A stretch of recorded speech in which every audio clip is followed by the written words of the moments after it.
Everyone welcome back to Exemplar CH. Friends, बात चल रहा था विक्टोरियन पीरियड का और उसी को कंटिन्यू करते हैं। आज का क्वेश्चन नंबर 1 है कि the name of Paul's mother in Sons and Lovers. देखिए, सन्स एंड लवर्स जो है एक ऑटोबायोग्राफिकल नॉवेल है जो 1913 में पब्लिश हुआ था बाय डी.एच. लॉरेंस।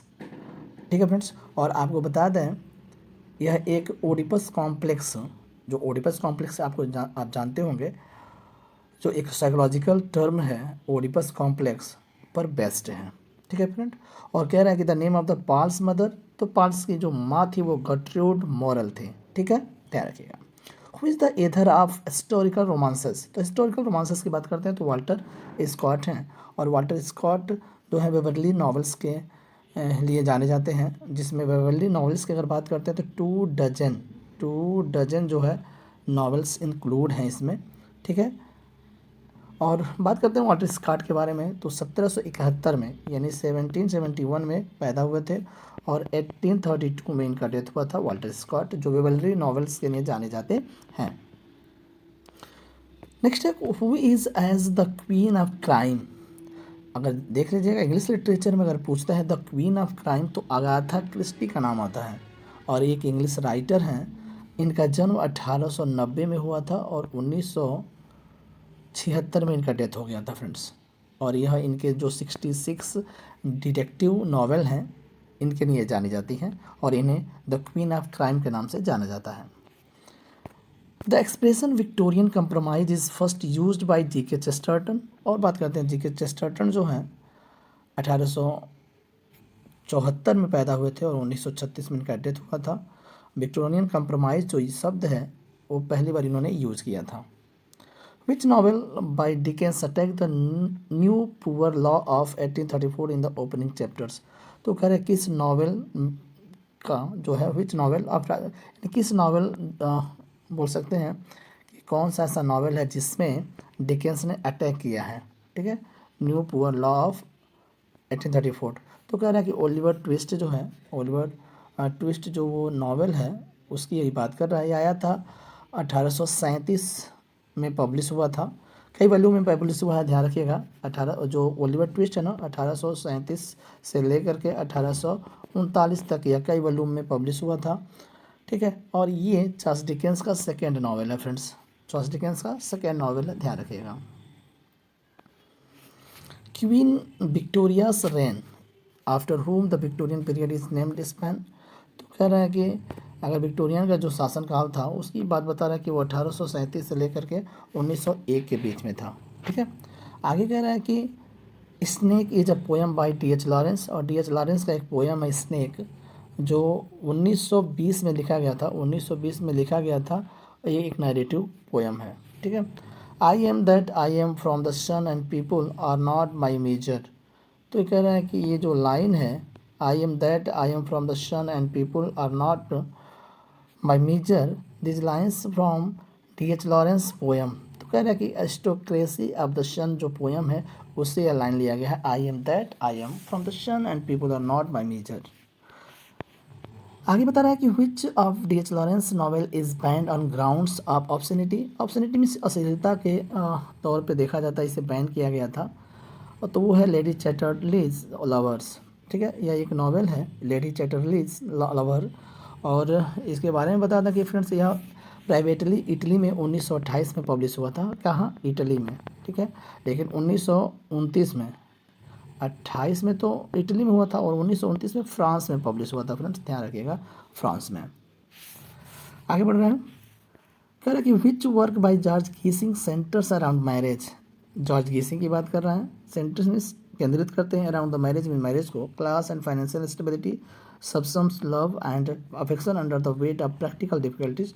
तो वर्क पूछ रहा है तो वो वर्कर्स इन द डॉन जो है, वर्कर्स इन द डॉन जो है वो जॉर्ज गीसी का एक वर्क है, उसमें इन्होंने सेंटर किया है, और ये आया था फ्रेंड्स 1880 में पब्लिश हुआ था, Workers in the Dawn by George Gissing. In which of Hardy's novel a character called Hansard auctions his wife। तो ये the mayor of castor bridge की बात कर रहा है friends, the mayor of castor bridge. ये आया था 1886 में फ्रेंड्स। ठीक है, और ये वेसेक्स नॉवल जो हार्डी का एक रीजनल शहर कह सकते हैं, प्लेस कह सकते हैं, सो या काल्पनिक प्लेस कह सकते हैं, तो वेसेक्स नावल में आएगा Mayor of Casterbridge. Which playwright है was imprisoned for his homosexuality के लिए किसको जेल में डाला गया था, तो वो ऑस्कर वाइल्ड है। और ऑस्कर वाइल्ड की बात करते हैं फ्रेंड्स, तो 1854 में ये इनका जन्म हुआ था और 1900 में इनका डेथ हुआ था। ठीक है, फटाफट चलेंगे। Lay like the folds of a bright girdle furled, ये देखिए डबर बीच की लाइन है, lay like the folds of a bright girdle furled in Dover Beach in example for cacophony. Cacophony में शोरगुल कह सकते हैं, कोलाहल कह सकते हैं, और ये बाई मैथ्यू अर्नोल्ड। नेक्स्ट करें जेम्स जॉयस यूलिसस। देखिए एक यूलिसस नॉवेल है, जेम्स जॉयस का जो आयरिश राइटर हैं। यूलिसस एक नॉवेल है और यूलिसस एक पोयम भी है by Tennyson. Recounts the events of an ordinary day, तो कह रहे हैं कि डबलिन की बात कर रहा है। ठीक है, डबलिन। और यूलिसस जो पब्लिश हुआ था वो 1920 में पब्लिश हुआ था, जो नॉवेल है। ठीक है, by James Joyce. Robert Browning is best known for dramatic monologue. देखिए ड्रामेटिक सिर्फ ड्रामेटिक मोनोलॉग है, लेकिन पूछता है किससे रिलेट करता है, तो पोएम से रिलेट करता है, पोइट्री से। ठीक है, पोइट्री से। ठीक है, ड्रामेटिक मोनोलॉग। आगे बात करते हैं friends, which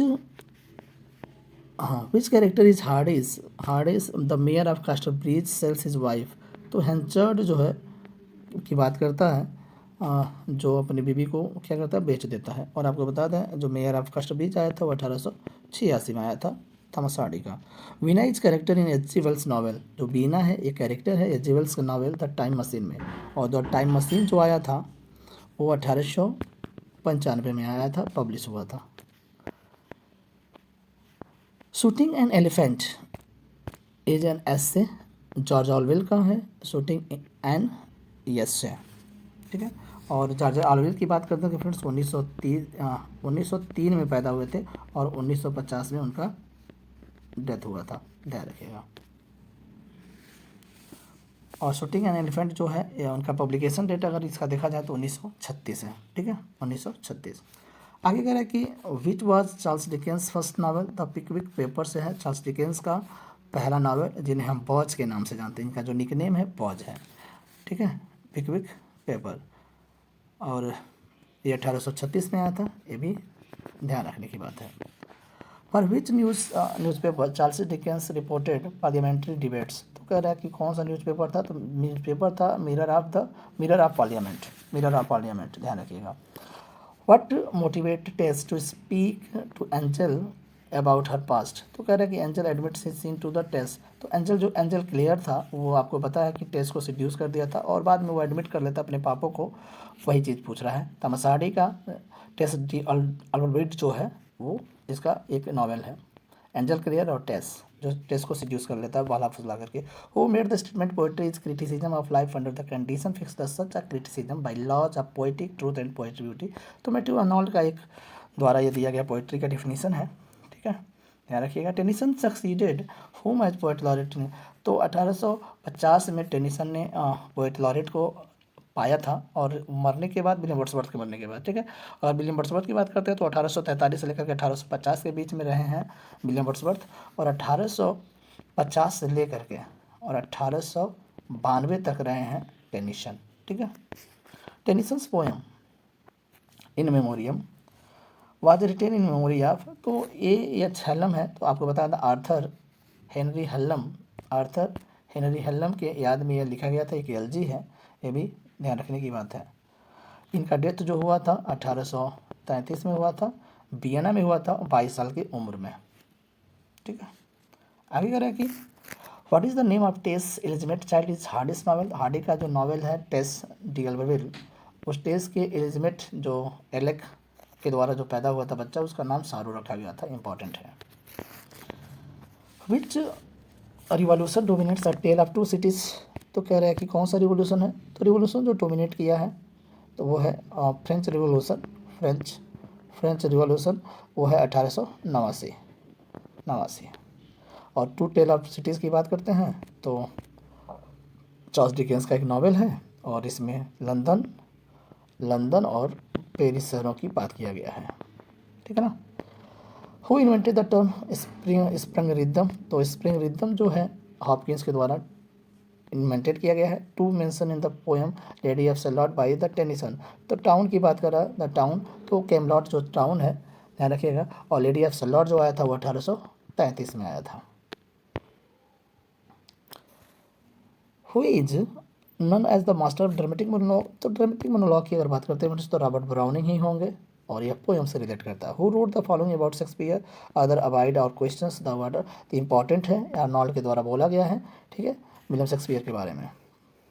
who calls God gifted organ voice of England, तो टेनिसन ने बोला है मिल्टन को, ठीक है, टेनिसन ने बोला है मिल्टन को। द इंस्ट्रूमेंट अदर अबाइड और questions the word free, Shakespeare को रेफर करता है अर्नोल्ड के द्वारा। Who was the father of Matthew Arnold, तो थॉमस अर्नोल्ड जो है मैथ्यू अर्नोल्ड के पिता थे, और इन पर एक रग्बी चैपल करके एक एलजी भी लिखा गया है। Whose death was commemorated by the Arnold in Thyrsis, तो थार्सिस में आर्थर ग्लफ को कमेमोरेट किया गया है, ठीक है। Arnold celebrated poem the scholar gypsies based on the old legend narrative by Glanvill और द वैनिटी ऑफ डोगमाटाइजिंग, ठीक है। आगे कह रहे हैं in whose memory of in memoriam written, तो इन मेमोरियम जो लिखा गया था वो आर्थर हेलम के लिए लिखा गया था, आर्थर हेनरी हेलम के द्वारा लिखा गया था, ध्यान रखने की बात है। तो आर्थर हेनरी हेलम और आर्थर हकलफ दोनों को ध्यान में रखेगा। जो थायरसिस है वो लिखा गया है आर्थर हकलफ किसके द्वारा, अर्नोल्ड के द्वारा, और आर्थर एच हेलम जो इन मेमोरियम है वो लिखा गया है टेनिसन के द्वारा, ठीक है।